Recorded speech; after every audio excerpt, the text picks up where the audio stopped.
हमेशा खुद भी खुश रहने वाली तथा औरों को भी खुश रखने वाली रश्मि को न जाने आजकल क्या हुआ है कि हमेशा खोई खोई सी रहती है। पूछने पर बात को टाल जाती। आखिर जब मुझसे रहा न गया तो एक दिन मैं उसे पकड़कर बैठ गई और फिर पूछा, रश्मि, आज मैं तुझे छोड़ने वाली नहीं। बता ना, आखिर क्या हुआ है? क्यों उदास है?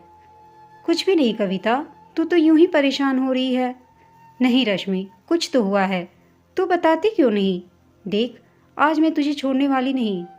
जाने भी देना, अपने लिए मैं किसी को दुखी नहीं करना चाहती। रश्मि ने कुछ उदास स्वर में कहा। रश्मि, तू मुझे अब अपना नहीं मानती, ऐसा लगता है। देख, हमारी दोस्ती आज ही नहीं और मरते दम तक हम हमेशा दोस्त रहेंगे। रश्मि बोली, वह तो है। तो फिर तू मुझे अपना दुख क्यों नहीं बताती है? हाँ, मैं तुझे नहीं बताऊंगी तो किसे बताऊंगी? उसके कंधे पर हाथ रखते हुए जब मैंने पूछा तो उसने कहा, हाँ, तुझसे तो बताना ही पड़ेगा, वरना मेरा दम घुट जाएगा। तू तो जानती है कि क्या कुछ नहीं गुजरा मुझ पर, परंतु वक्त का खेल समझकर मैंने सब स्वीकार कर लिया। रोहन 2 बच्चे देकर अपना मुंह मोड़ गया और दूसरी शादी कर ली। मैंने उसे भी सह लिया। सब रिश्तेदार एक एक कर चले गए। किसी ने नहीं सोचा कि मैं अपने 2 बच्चों के साथ कैसे जीऊंगी, क्या करूंगी। वह तो भला हो नेहा का, जिन्होंने अपने पति से कहकर मुझे यह नौकरी दिलवा दी और मेरे घर की गाड़ी चल पड़ी।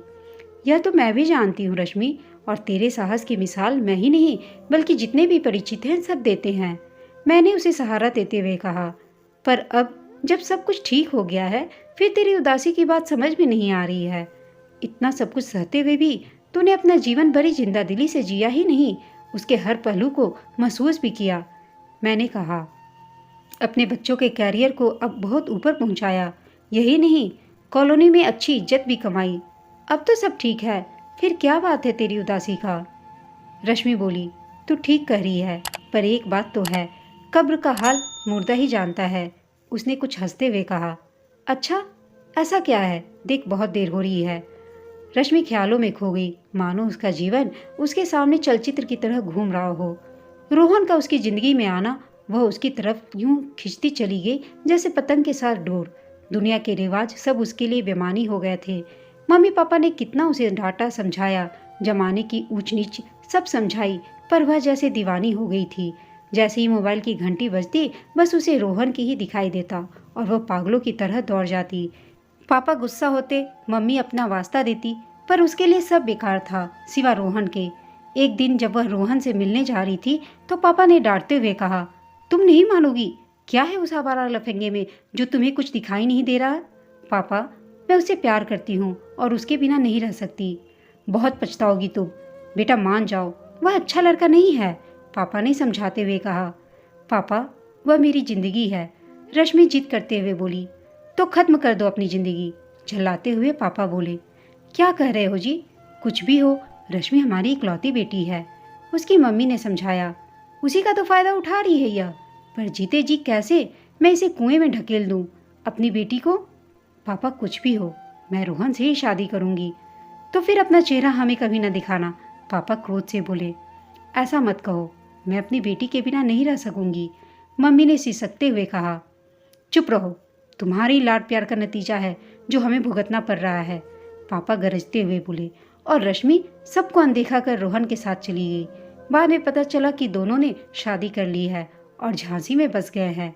भानु प्रताप ने अपने सीने पर पत्थर रख लिया, परंतु उनकी पत्नी चंद्रिका बेटी की याद में बीमार पड़ गई और एक दिन उसी की याद को अपने साथ लिए दुनिया से विदा हो गई।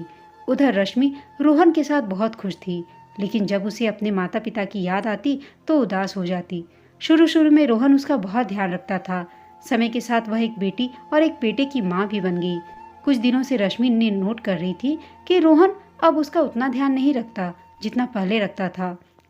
कुछ दिन तो इसे हल्के में लिया रश्मि ने, सोचा शायद काम का बोझ हो, परंतु फिर यह रोज का नियम बन गया।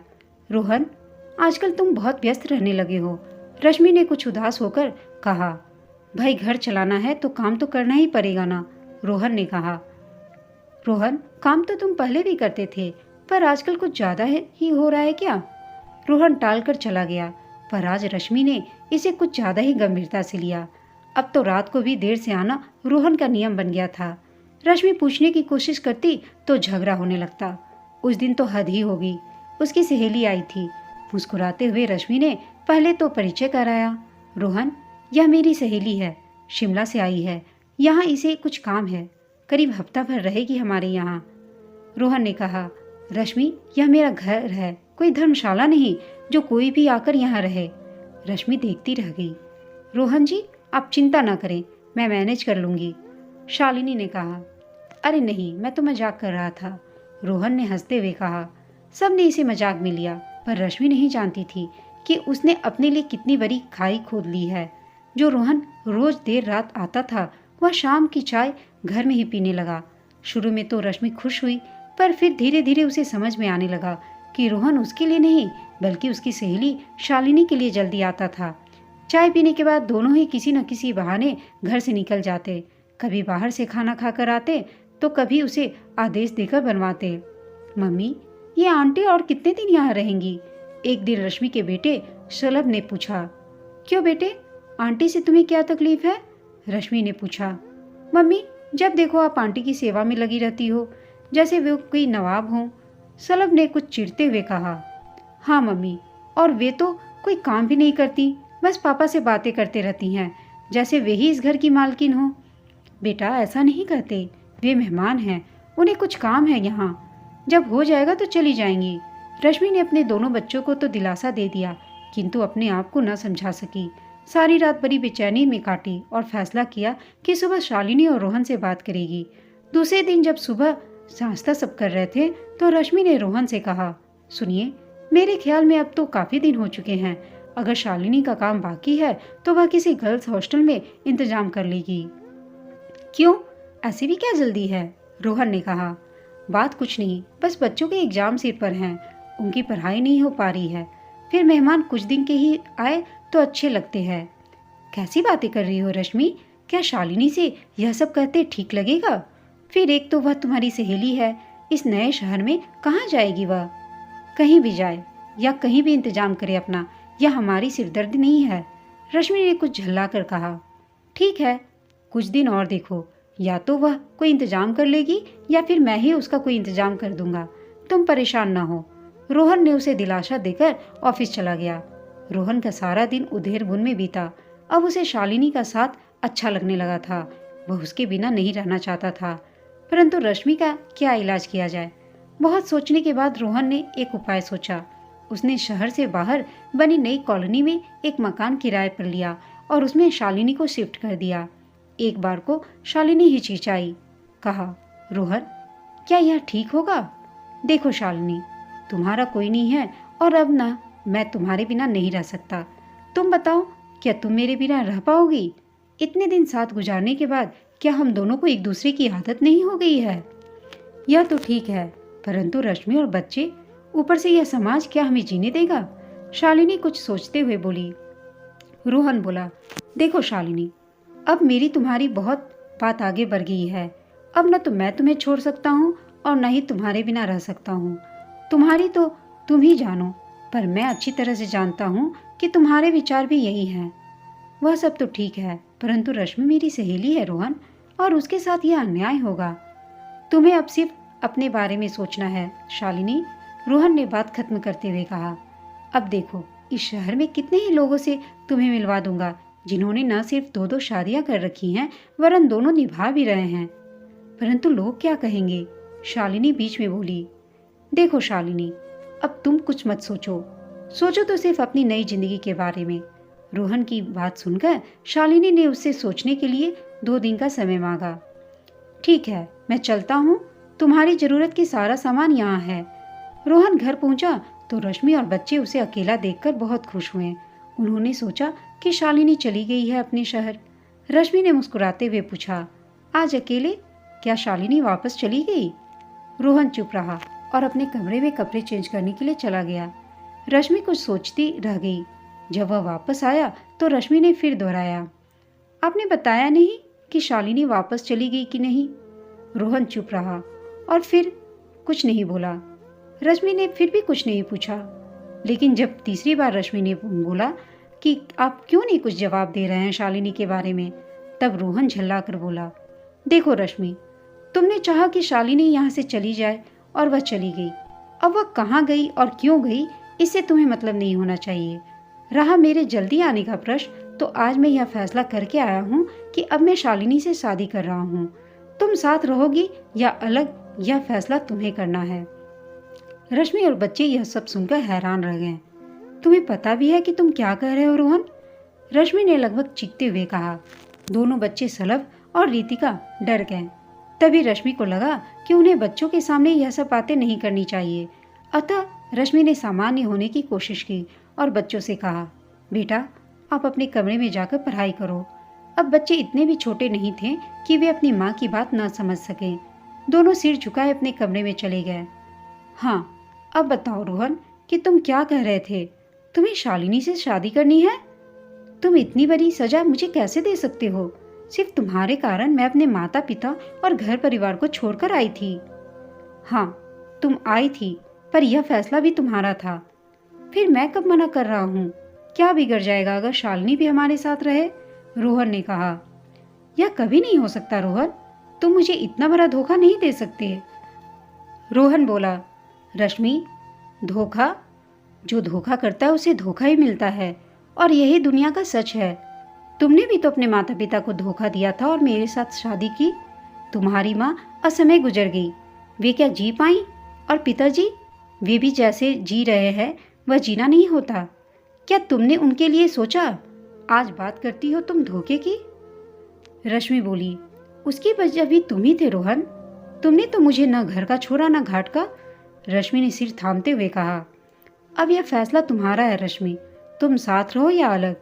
हाँ, यह जरूर है कि तुम्हारे और बच्चों के खर्च का पैसा मैं तुम्हें देता रहूंगा, रोहन ने कहा। बस करो रोहन, तुम क्या दोगे मुझे पैसा? जाओ, आज मैंने तुम्हें शालिनी दी, तुम्हारा नया घर, नई पत्नी, तुम्हें मुबारक। मुझे तुमसे कुछ नहीं चाहिए, चले जाओ यहाँ से अभी और इसी वक्त। रश्मि ने चिल्लाकर कहा तो रोहन चला गया। रश्मि की आंखों के सामने सब कुछ घूमने लगा। उसकी बनाई दुनिया, उसका घर, उसके सपने सब कुछ भरभरा कर ढह गए। तभी बिल्ली ने कूदकर फ्लावर पॉट गिरा दिया तो रश्मि की तंद्रा भंग हुई। फिर क्या हुआ रश्मि? कविता ने पूछा। होना क्या था? रोहन मुझे अंधेरे में छोड़कर चला गया और आज मैं अपने बच्चों के साथ अकेले जिंदगी गुजार रही हूँ। सारे दुख, सारा अकेलापन अपने अंदर समेटे चलती जा रही हूँ बस। परंतु कब तक? मैंने पूछा। जब तक जीवन है। ना मैं हारूंगी, ना रोहन के पास जाऊंगी और ना ही अपने पिता के पास। चल जाने भी दे। जब भी तू कभी अकेलापन महसूस करेगी मुझे अपने करीब पाएगी। उधर रोहन ने शालिनी से शादी कर ली और अपने नए घर में वह मग्न हो गया। धीरे धीरे उनका रिश्ता सभी को मालूम हो गया। सामने तो कोई कुछ नहीं कहता था, परंतु पीठ पीछे सभी उसकी बुद्धि पर तरस खाते। देखो, रोहन ने इस उम्र में अपनी इतनी सुंदर सुधर पत्नी व 2 बच्चों को छोड़कर नई शादी कर ली। नरेंद्र जी बोले, भाई हम तो रश्मि भाभी के बारे में सोचते हैं, वे अकेली ही हर हालात का सामना कर रही हैं।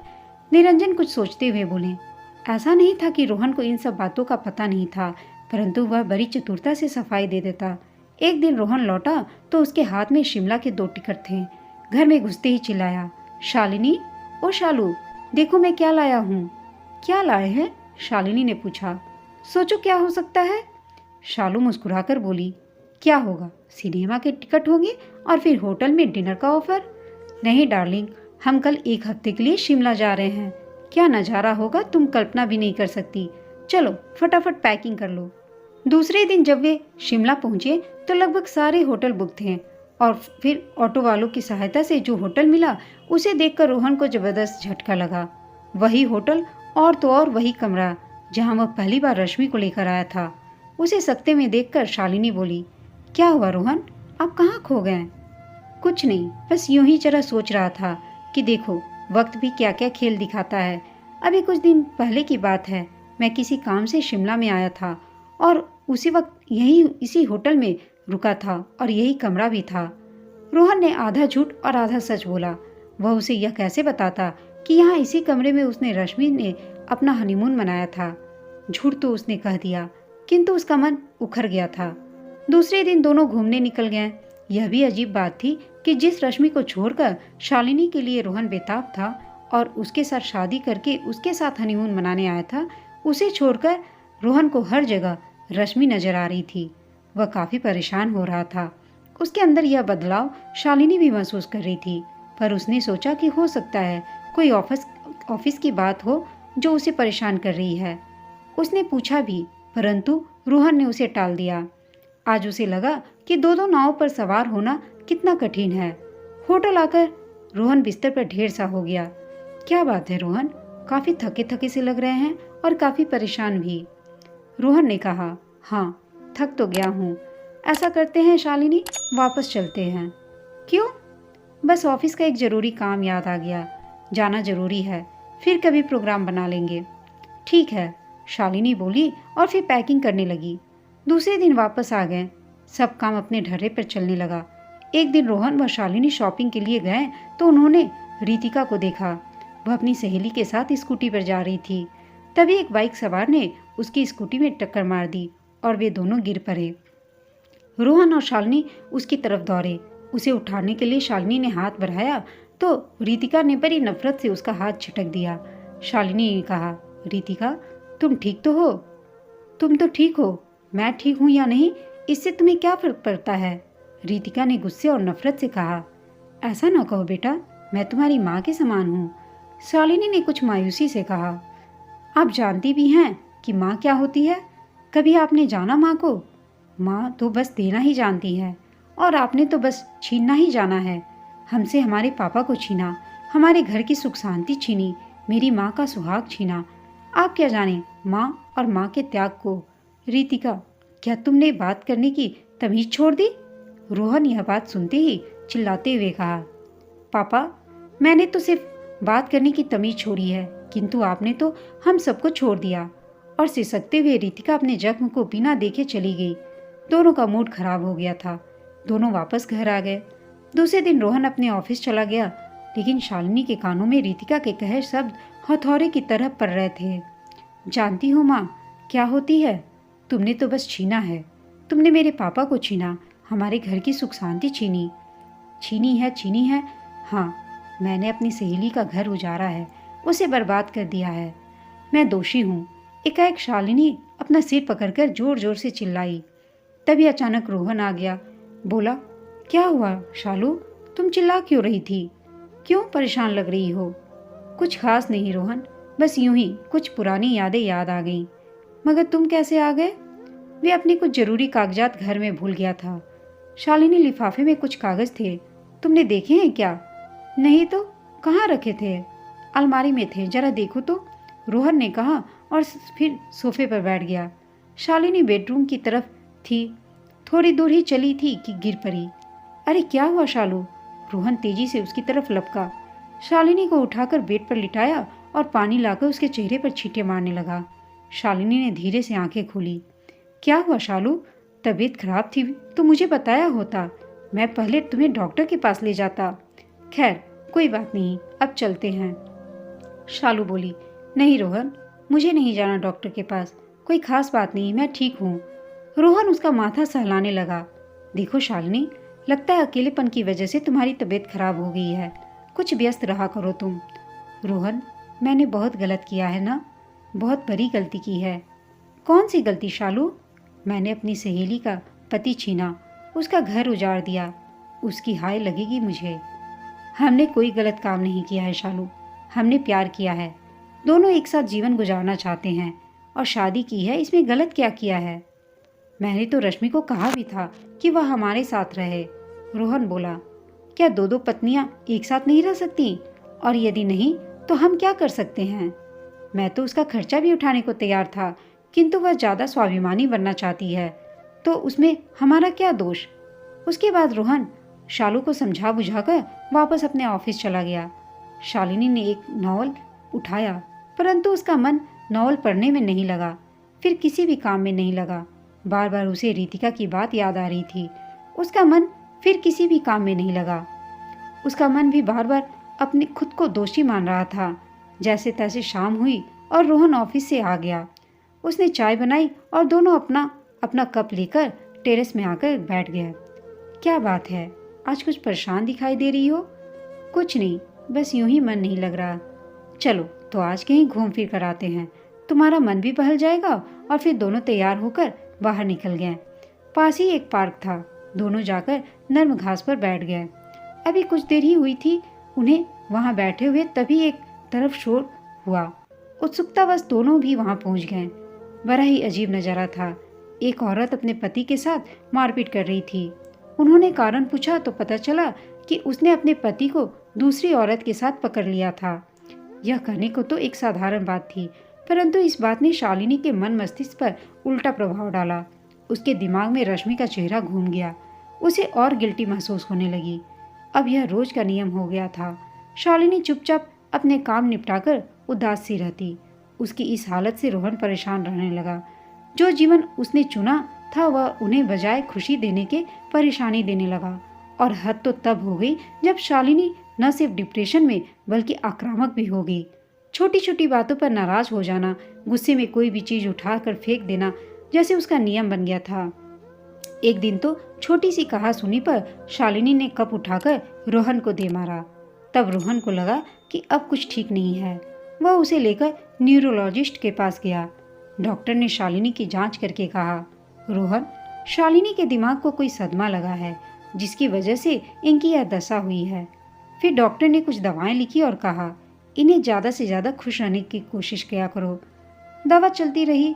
रोहन हर संभव कोशिश करता कि शालिनी खुश रहे, पर कहीं ना कहीं से कुछ ऐसा हो जाता कि शालिनी को रश्मि का बुझा चेहरा और रीतिका के शब्द बार बार याद आ जाते। उसकी हालत बद से बदतर होती जा रही थी।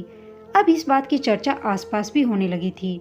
अभी दोपहर को वह बालकनी में खड़ी थी कि रुहेला ने इशारा करते हुए नीलिमा से कहा, सुना है शालिनी न्यूरोलॉजिस्ट के पास गई थी, उन्हें कुछ दिमागी बीमारी है। अरे भाई, किसी का बुरा करके कोई सुखी हुआ है कभी? मुझे तो बेचारी रश्मि पर तरस आता है। इसने उसका पति छीनकर उसे और उसके 2 बच्चों के साथ बुरा किया। अब भरेगी भी तो यही ना, नीलिमा बोली। इतना सुनकर शालिनी कमरे में आ गई और आते ही बिस्तर पर पड़ गई। जब लंच के लिए रोहन आया तो उसने देखा और तुरंत उसे लेकर डॉक्टर के यहाँ गया। डॉक्टर साहब चिंतित होकर बोले, रोहन, इतनी दवा के बावजूद शालिनी में कोई सुधार नहीं हो रहा है। मुझे लगता है कि इन्हें हॉस्पिटलाइज करना पड़ेगा। कुछ भी कीजिए डॉक्टर साहब, परंतु शालिनी को ठीक कर दीजिए, रोहन बोला। उसी समय डॉक्टर ने शालिनी को दाखिल कर लिया। रोहन अब तिहरी मुसीबत में फंस गया। एक तरफ उसका काम, दूसरी तरफ घर और अब अस्पताल भी, सुबह शाम आना। वह बुरी तरह थक चुका था। उस दिन के बारे में सोचता जब वह शालिनी को लेकर घर और बच्चों को छोड़कर आया था। विवाहेतर संबंधों का सच अब उसकी समझ में अच्छी तरह से आ रहा था, परंतु क्या हो सकता था? अब गले परे ढोल को बजाने के सिवा कोई चारा नहीं था उसके पास। न तो वह शालिनी को छोड़कर वापस रश्मि के पास जा सकता था और न ही शालिनी ठीक होने का नाम ले रही थी। खैर, जैसे तैसे वह अपनी तीनों जिम्मेदारियां निभाने की कोशिश कर रहा था। एक दिन रश्मि बाजार गई, वहीं उसे कविता मिली। दोनों ही बड़ी गर्मजोशी से मिली। तभी कविता बोली, चल, बहुत दिनों के बाद मिली है, कहीं बैठकर कॉफी पीते हैं। नहीं कविता, जल्दी घर जाना है, बच्चों के पेपर चल रहे हैं, रश्मि ने जवाब दिया। चल भी ना, कितने दिनों बाद तो मिली है, थोड़ी गपशप हो जाएगी। और फिर दोनों एक कॉफ़ी हाउस में चले गए। बात करते करते शालिनी पर आकर बात रुक गई। अचानक कविता बोली, सुना है रश्मि, आजकल रोहन बहुत परेशानी में है। क्यों? अब तो उसे खुश रहना चाहिए। उसने शालिनी से शादी भी कर ली, जो वह चाहता था, और मैं भी उससे कोई वास्ता नहीं रखती जिसका उसे डर था। रश्मि बोली, अरे यह सब तो ठीक है, परंतु सुना है शालिनी डिप्रेशन में आ गई है और आजकल सिटी अस्पताल में दाखिल है। डिप्रेशन में वह? परंतु उसे तो वह सब प्राप्त है जिसकी उसे चाह थी। अब उसे और क्या चाहिए? देखा जाए तो डिप्रेशन में तो मुझे आना चाहिए। मेरा तो सब कुछ उसने छीन लिया। खैर छोड़ो, सब समय का खेल है। नहीं तो मैं क्यों अपना घर छोड़कर रोहन के साथ घर बसाती। पर कविता, यह तो बता कि तुझे कैसे पता चला कि वह सिटी हॉस्पिटल में दाखिल है? अरे मैं तो इनके एक दोस्त को देखने गई थी तो वहाँ रोहन मिले थे, वही बता रहे थे मुझे। अच्छा, किस वार्ड में है? रूम नंबर क्या है? रश्मि ने पूछा। क्यों, अब भी तुझे उससे मिलने जाना है क्या? कविता ने पूछा। हाँ यार, सोच रही हूँ मिल लेती हूँ। कुछ भी हो, वह मेरी सहेली है और उसकी देखभाल करने वाला भी तो कोई नहीं है। उसकी करनी उसके साथ और मेरी करनी मेरे साथ। कह रश्मि शालिनी का रूम नंबर लेकर घर चली गई। सौरभ और रितिका ने उससे बहुत मना किया, परंतु उसने यही कहा कि इस सारे किस्से में जितनी गुनहगार शालिनी है उससे कहीं ज़्यादा गुनहगार रोहन है और इसका खामियाजा अकेली शालिनी उठा रही है। अकेले दिन वह शालिनी से मिलने अस्पताल पहुंची। वहां उसने देखा कि शालिनी चीख चिल्ला रही है। तभी डॉक्टर आए और उसे नींद का इंजेक्शन लगा दिया। धीरे धीरे शालिनी नींद के आगोश में चली गई। रश्मि वहां रखी कुर्सी पर बैठकर गहरी सोच में डूब गई। उसे शालिनी पर तरस आ रहा था। वह सोच रही थी कि क्या यह वही शालिनी है जो उसके पास आई थी। तब कितनी निर्मल, कितनी खुश मिजाज और सुंदर थी, और आज ऐसी परी है बेचारी। रश्मि का दिमाग कुछ कह रहा था और दिल कुछ और। दिल तो कह रहा था कि यह उसकी सहेली है, उसे ऐसी हालत में नहीं छोड़ना चाहिए, मगर दिमाग में तो चल रहा था कि उसने उसके साथ क्या किया था। वह बड़ी दुविधा में पड़ी थी, परंतु उसके पैर डॉक्टर के केबिन की तरफ चल पड़े। डॉक्टर साहब, मैं अंदर आ सकती हूँ? रश्मि ने पूछा। यस, कम इन, डॉक्टर बोले। उसने डॉक्टर साहब से शालिनी के बारे में सारी जानकारी ली और उसे डिस्चार्ज करा लिया। अगले दिन जब रोहन शालिनी के कमरे में पहुंचा तो शालिनी वहां नहीं थी। रोहन ने नर्स से पूछा तो उसने बताया कि कल कोई मेम साहब आई थी, अपने को उसका दूर का रिश्तेदार बता रही थी, वही उसे अपने साथ ले गई हैं। रोहन ने बहुत खोजबीन की, परंतु कुछ हासिल नहीं हुआ। उसने बहुत हंगामा भी किया, किंतु कुछ हाथ न लगा। तो उसने डॉक्टर को धमकी दी कि वह लापरवाही के तहत पुलिस में एफआईआर दर्ज कराएगा, परंतु डॉक्टर ने न जाने क्या पट्टी पढ़ाई कि वह चुपचाप अपने घर चला गया। रोहन घर पहुंचा तो उसकी समझ में नहीं आ रहा था कि वह अब क्या करे। उसका तो यह हाल हो गया था कि धोबी का कुत्ता न घर का न घाट का, खाली घर उसे काटने को दौड़ रहा था। एक और शालिनी जिसका कुछ पता न था, तो दूसरी ओर रश्मि। उसके पास जाने का रोहन के पास हिम्मत नहीं हो रहा था। एक डर यह भी रोहन को सता रहा था कि कहीं कोई शालिनी के बारे में ना पूछे। शालिनी कहाँ गई, कहाँ नहीं गई, उसे तो यह पता ही नहीं था। कहीं उसका कोई रिश्तेदार ना आ धमके। रोहन अपने स्तर पर चुपचाप उसकी खोजबीन में लगा था। इसी उधेड़बुन में वह चला जा रहा था। देखा सामने से रश्मि आ रही है। वह उसे बचना चाहता था कि वह सामने आ गई और उसे देखकर बोली, कैसे हो रोहन? ठीक हूँ, रोहन ने जवाब दिया। और शालिनी कैसी है? प्रश्न सुनकर रोहन को काटो तो खून नहीं। सारी बातें यहीं पूछोगी क्या? रश्मि, चलो कहीं बैठकर कॉफी पीते हैं, रोहन ने कहा। इसकी जरूरत नहीं, रश्मि बोली। रश्मि, सच तो यह है कि शालिनी की तबीयत बहुत खराब थी। उसे मैंने सिटी हॉस्पिटल में दाखिल कराया था, किंतु पता नहीं उसकी कौन सी दूर की रिश्तेदार वहां आई और मेरी गैर मौजूदगी में उसे अपने साथ ले गई। फिर तुमने नहीं ढूंढा शालिनी को? बहुत ढूंढ रहा हूँ, परंतु कुछ पता ही नहीं चल रहा, रोहन परेशान सा बोला। अब क्या करोगे? पुलिस में रिपोर्ट करोगे? रश्मि पूछी। यह तो नहीं कर सकता। क्यों? क्योंकि डॉक्टर और उसके अनजाने रिश्तेदार मुझे धमकी दे रहे हैं कि वह मुझे दफा 420 के केस में फंसा देंगे, क्योंकि एक पत्नी और बच्चों के होते हुए मैंने दूसरी शादी की। मैंने तुम्हारे साथ बहुत बुरा किया रश्मि, मुझे माफ कर दो। रोहन, तुम तो वह इंसान हो जो किसी का भी सगा नहीं हो सकता, न मेरा और न शालिनी का। जानना चाहते हो कि शालिनी कहाँ है? वह मेरे पास है और धीरे धीरे स्वस्थ लाभ भी हो रही है, किंतु अब वह तुम्हारी सूरत भी नहीं देखना चाहती। जैसे ही वह ठीक हो जाएगी वापस दिल्ली चली जाएगी और तुम अपना स्वयं सोच लो। रोहन कोई जवाब देता उससे पहले ही रश्मि उसकी नज़रों से दूर जा चुकी थी। उसके चेहरे पर संतोष की रेखा थी। जो धोखा रोहन ने उसे दिया था, आज उसका जवाब रश्मि ने उसे दे दिया। दोस्तों, आपको यह कहानी कैसी लगी कमेंट करके बताइएगा। साथ ही कहानी अच्छी लगी हो तो इसे लाइक, शेयर और चैनल को सब्सक्राइब अवश्य कीजिएगा। कहानी सुनने के लिए आप सबका धन्यवाद।